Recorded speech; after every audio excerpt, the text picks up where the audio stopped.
I'm sitting here on the floor of a hotel room.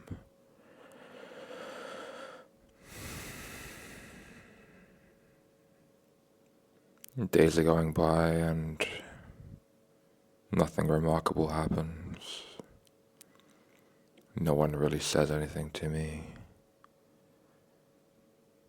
I mentioned before, people sometimes, maybe once a day, stop and ask me if something's wrong with my bike. But that's about it. And I like it fine that way. It suits me just fine.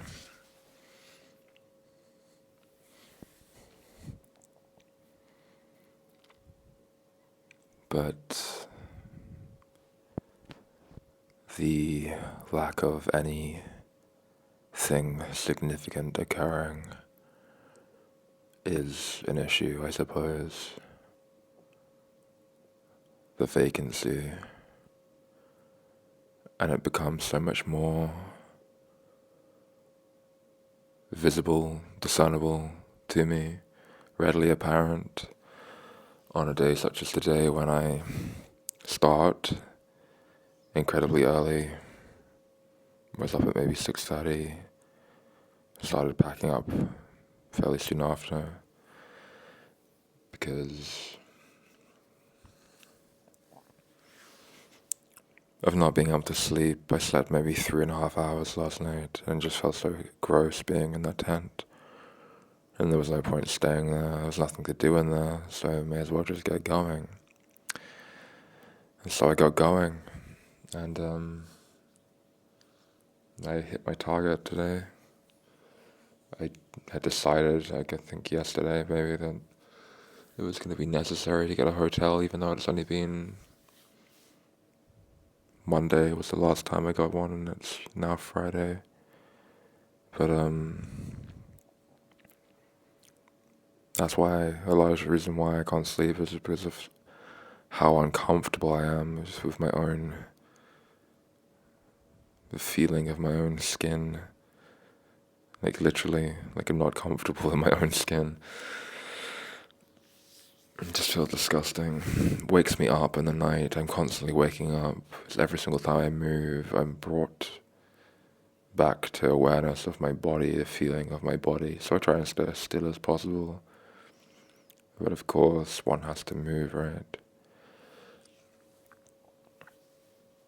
And so yeah, I was done early today and got to this hotel at about 5. Rode the bike rather, for the last section because I was so fucking done with the walk. Just very difficult today, actually. Very irritable, as you might expect, after only 3.5 hours sleep. And it was also raining, and that just makes things way more stressful, and makes the road sound so much louder. Amplifies the sound of the cars, and the exhaust fumes linger in the water vapor that's in the air and clings way more to the skin and so on, and it just feels way more oppressive and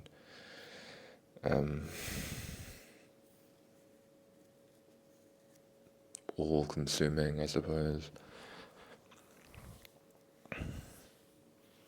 And just not having had enough sleep amplifies all of this for me, all of these sensory issues.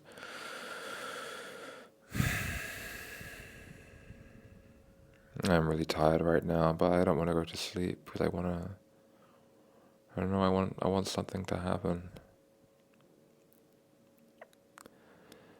And because today nothing's happened, nothing interesting has happened, nothing interesting thoughts, no real sense of anything, just emptiness. And it feels very dissatisfying.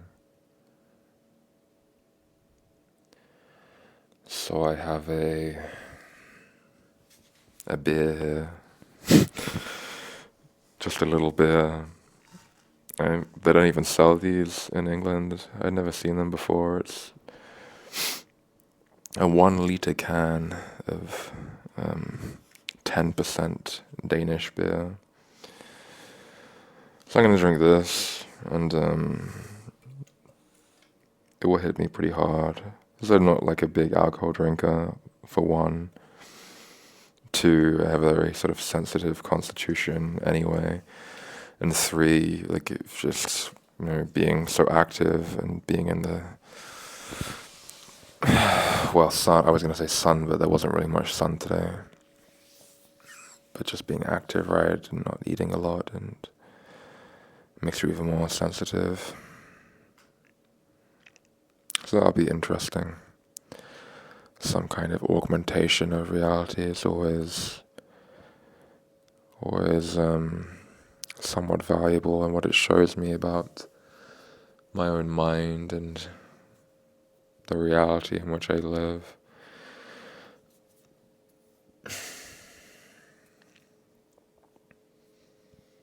Not sure how many more of these I want to do, to be honest. I feel kind of, I don't know, I don't particularly like the vibe of me just talking about the logistical things I'm doing and the things I'm, distance covering and where I'm going and so on. It's so fucking dry. I would rather just not do or speak of anything at all, and only speak when I actually have something to say.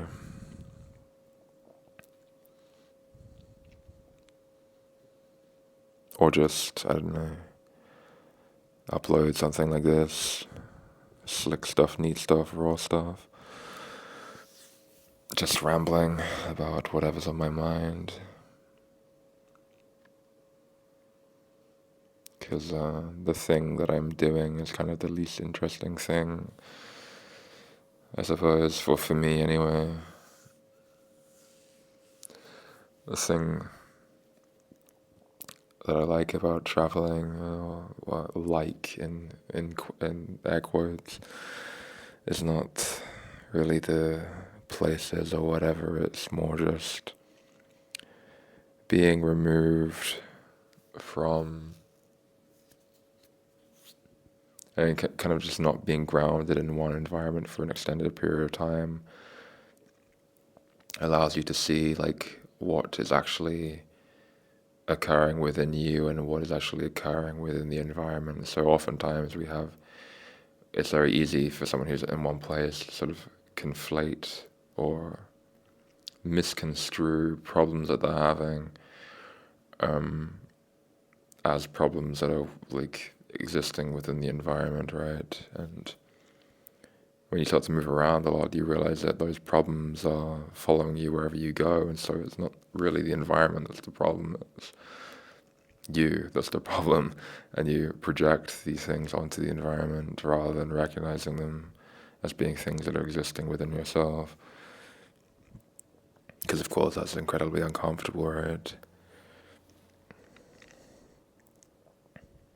And I suppose maybe in some ways, by projecting them outwards into the environment, we have they're more tangible, right? So we can try and resolve them. It's this whole like drama that plays out or something like this.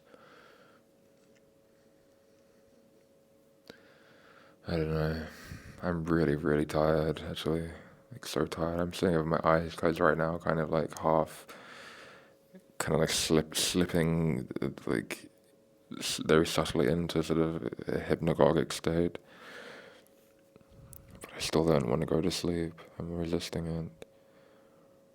And yet, all these last nights of camping, it's all I really wanted to do. I mean, kind of. Kind of. I don't know what I want. Nothing. Nothing at all. I want...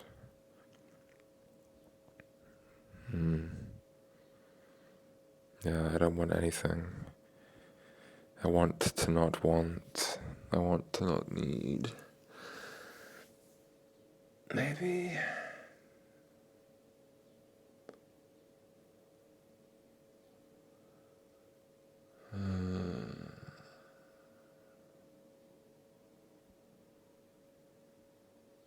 Okay. I'm gonna drink my beer now and see what happens. maybe since this has been so short, relatively speaking, I'll return once the beer has been drunk or it is underway and see if I have anything to present. It might just be interesting, even just to see the contrast between this state now and the state that follows the onset of inebriation.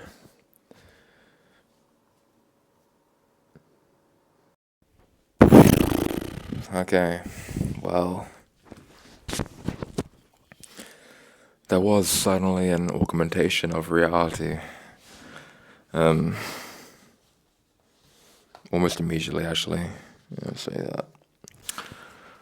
The problem with these strong beers is that, it doesn't taste any stronger than a regular beer, and so you sort of drink it at the pace of a regular beer, and then all of a sudden it hits you, and you're like, okay, this is different, kind of thing. I don't know. Yeah, so,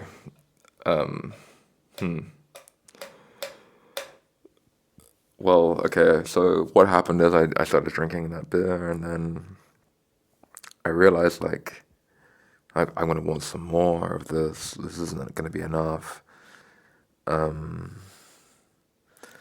Problem is, though, I'm in the middle of nowhere, kind of.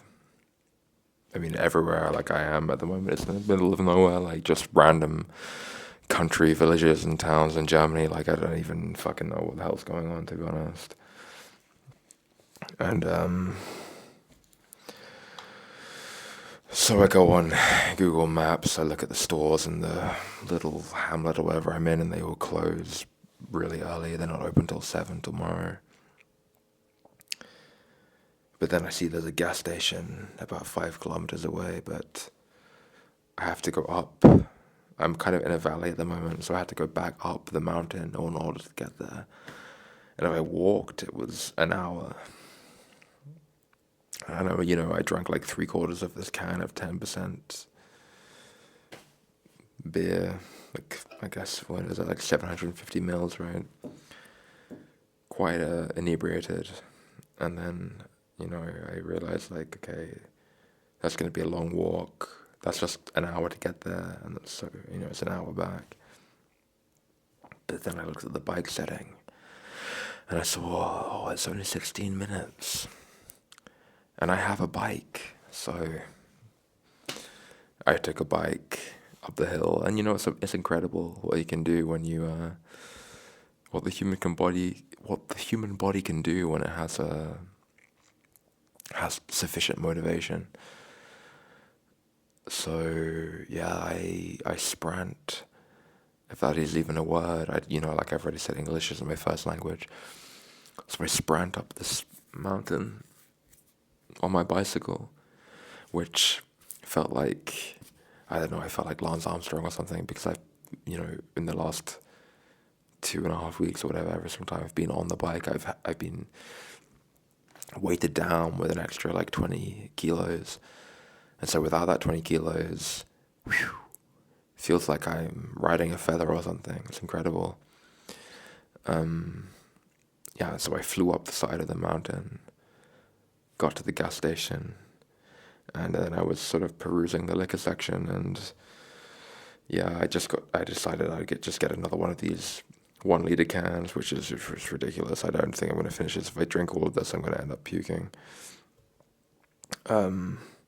But yeah, I had to pay like fucking like double the price for it, which, yeah, it is what it is. Like, yeah, I mean, I guess I should just buy more, like when I actually buy shit at a reasonable price, but I don't know, whatever.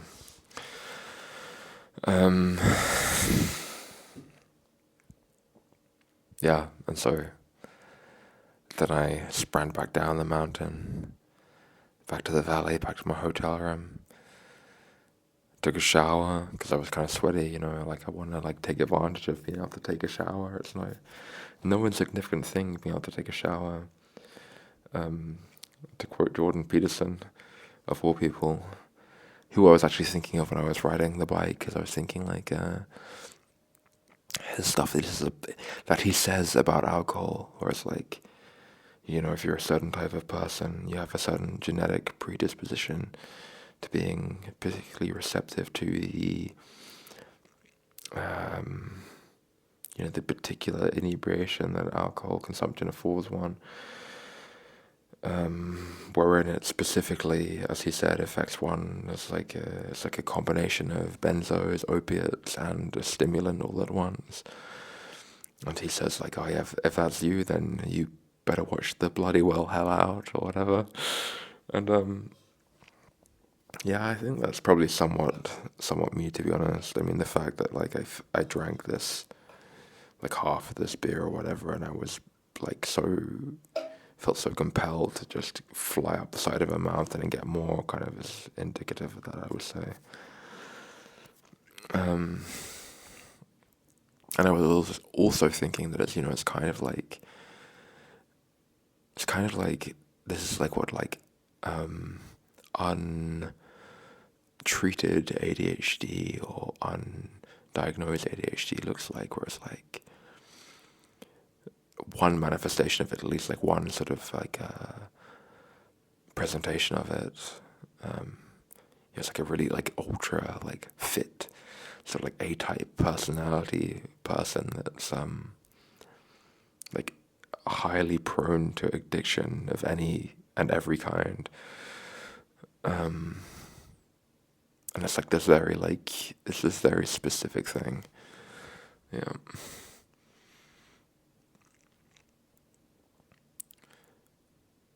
Yeah, because I mean, like you think of like a fit person, right? Like someone who's like really, really fit, and they're all like about like yoga and smoothies and getting up at 5 a.m. or whatever.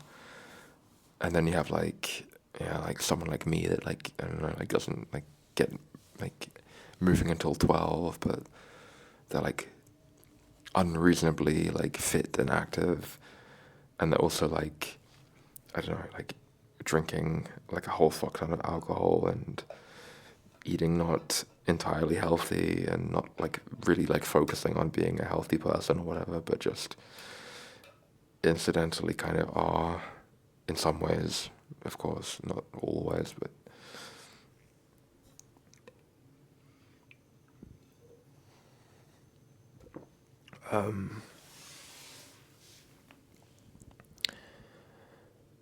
but yeah, I don't know. It's this is like a sign of like a checklist of like 10 signs. You have an alcohol problem or like an addiction problem or whatever. Like doing shit like this, it's very like concerning.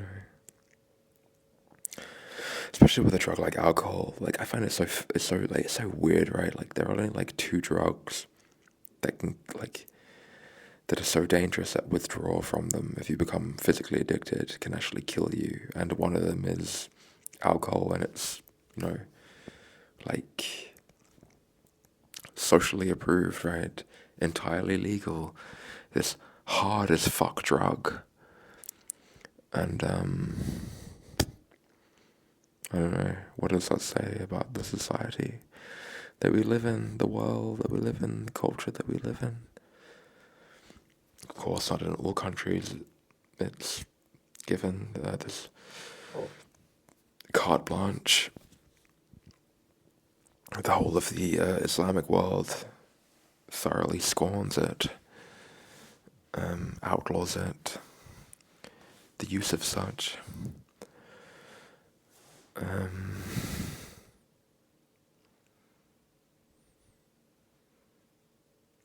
Yeah, I mean, like the word alcohol actually comes from Islamic, as I understand, or Arabic, as I understand it, like al-cool, which it has some association with demons or like demonic powers or something like this. I can't remember the exact details, but yeah.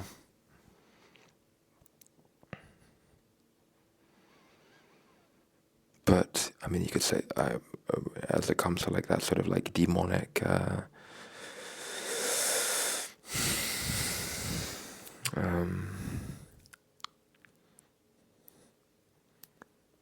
thing or whatever. I mean, you could say the same about any drug, at least in my experience of it, where it's like it seems to be giving something, but actually all it's doing is taking from you.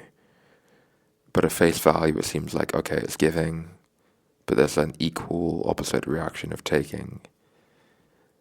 But in actual fact, it's all taking, and the giving is just this ethereal semblance of giving.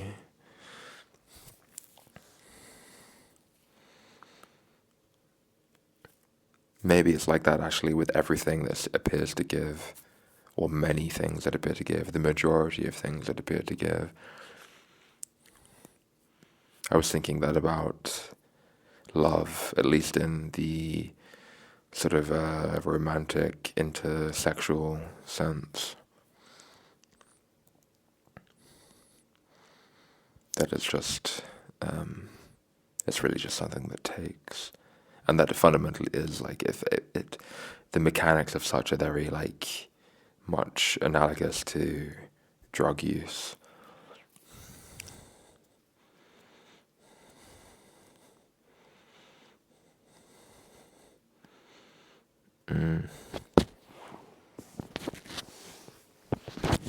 Yeah, I'm quite fucking drunk right now, actually. This, fuck, this whole series is kind of shaping into sort of like this very, unique sort of like macabre descent of an individual. It's kind of like a car crash sort of thing, right? Where you sort of like, the thing people say is like you see a car crash, like this horrible thing, but you sort of like slow down your car on the highway just to like have a gander at it, right? Because like, I don't know, it's like the Circus Maximum or something. Or Circus Maximus, sorry.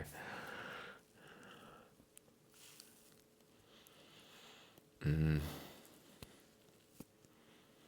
this is pretty much what this is. Um,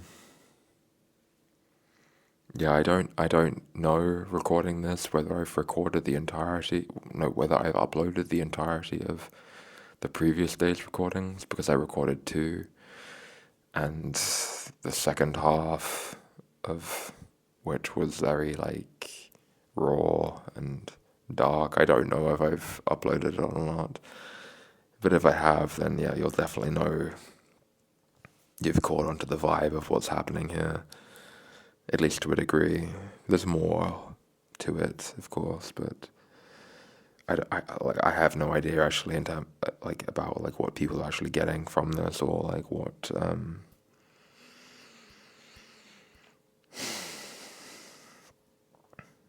people are able to surmise of what is occurring. I don't know. I don't know. It's I think it's difficult in general for people to gather that within this domain, what people are getting from listening to other people's thoughts, opinions, or whatever. Like for me, this feels like a thoroughly like narcissistic endeavor, like just a vanity project through and through. So just the fact that anyone would want to listen to this for, I don't know, any reason beyond, I don't know, I could see like kind of like a hate watching like Circus Maximus type thing, right? I could understand that, but like actually, and maybe like the odd person, like a sympathy sort of watch, listen. Um, I mean, I guess that's what it is, right? I guess that's what it is. Yeah. Um, but I don't know. I mean, to be honest, the reason I'm doing this is it's just like it's a surrogate form of uh, interpersonal connection, intimacy, basically. Um, that's all this is. And maybe that's all this is for you also, listener, because you don't have anyone directly in your life in the meat space where you feel you can truly be yourself with, where you can truly express your thoughts that are similar to the thoughts that I'm expressing here. You want to be able to discuss these things, to be completely raw and authentic and pessimistic, dark, whatever. But you can't. And I suppose, to an extent, I can't either. I mean, I can, but with some people, but there's a limit, right? You can't just all the time, 24/7, right? Just unload and unload and unload and unload. Like, people have lives, right? And I mean, I have a life too. Everyone has a life, but my life is most of all a vacancy, a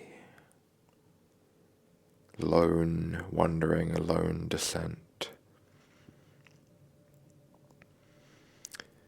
It's probably what I should call this series, I think, of these daily journal type uploads of this walk, this pilgrimage to nowhere, to nothing, to my own dissolution,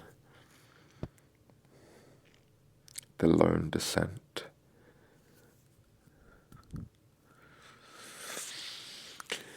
I don't know, I'm rambling now, so I just end this. We had our second part that was loosely promised or hinted at, so yeah, okay.